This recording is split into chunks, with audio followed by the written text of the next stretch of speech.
Hello everybody, here's today's daily dose.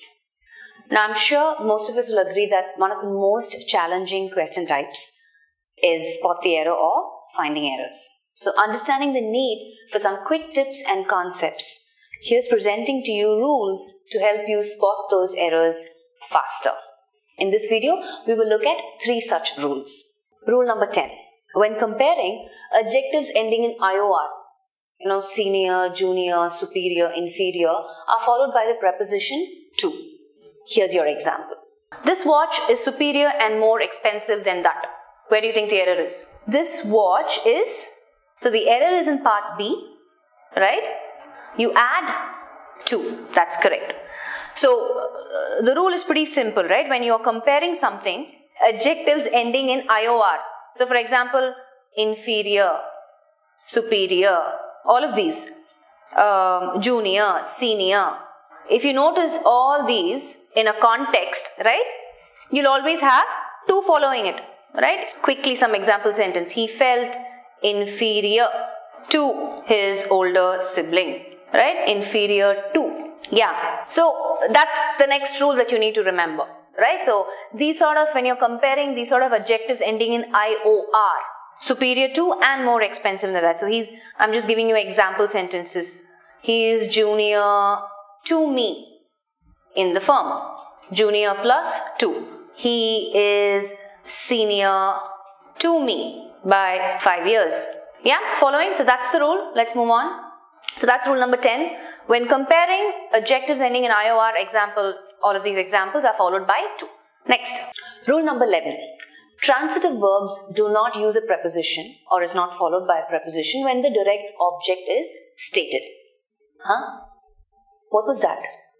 Okay, don't worry. I've explained what a transitive verb is and I've also explained what does it mean by a direct object is stated. Watch. My brother has ordered for a new book, right? So quickly, option C is where the error is. Yes, that is correct. What you need to do is you need to delete this for. Why? Why do I need to delete this for? What's wrong with that?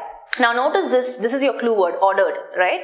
These are transitive verbs. Okay, now that might sound a little Greek and Latin for some of you, right? So you have something called transitive and intransitive verbs. I'm assuming most of you know it. If you don't, we'll quickly look at it. So transitive verbs are these transitive verbs take up an object, okay? So let's say if I say, he loved his house, right?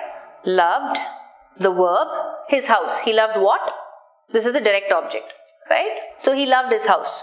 Intransitive, it does not have a direct object. So for example, if I say he arrived, that's it. Does not have any direct object. You following? Right? Or if I say he died, right? These verbs don't have any direct objects. So intransitive verbs, direct objects do not follow. Transitive verbs, direct objects follow, right? So having said that, in the context, the rule is when the direct object is stated, right? Transitive verbs don't have prepositions after them. So for example, if I say, let's see, if I say I evaluated the student, right? I evaluated, how do I figure out what the direct object is? It answers the question who or what. I evaluated who? The student. He loved what? His house. So this verb is a transitive verb, right? It takes up a direct object and I don't have any preposition after evaluated. I don't say evaluated on the student. Incorrect. So there are a lot of, so transitive verbs usually don't take up a preposition. That's what I'm trying to say. That's the rule, right? So for example, if I say, I promptly answered his questions, right? I don't say I promptly answered to his questions. Incorrect. I promptly answered what? His questions. So are you following? So the error is in part C, 4. Keep that in mind. What's the rule? Transitive verbs do not use a preposition when the direct object is stated. So look up a lot of transitive verbs just to give you examples. Admire, maintained, right? These are all transitive verbs. Loved, and we looked at 2 more. Answered, evaluated, in our context ordered. Rule number 12. Good old rule to recollect and apply. Difference between for and since with respect to time, right? For is always followed by a period of time and since is followed by a specific point in time. Here's your example.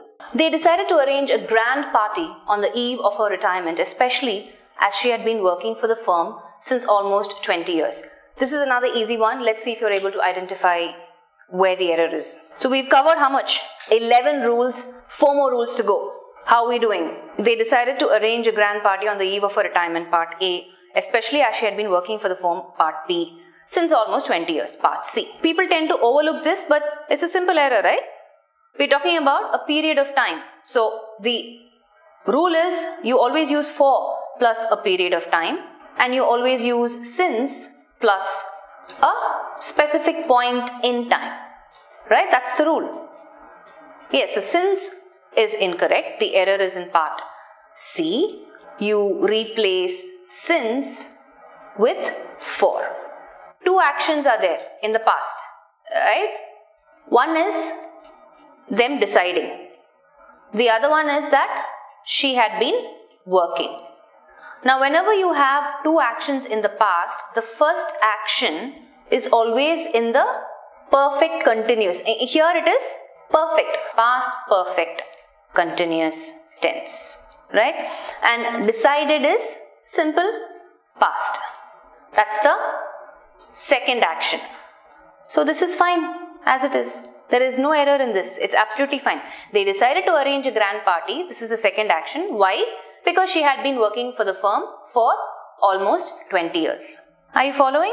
So here, there's no error in this. This is fine. The error is here. Incorrect preposition.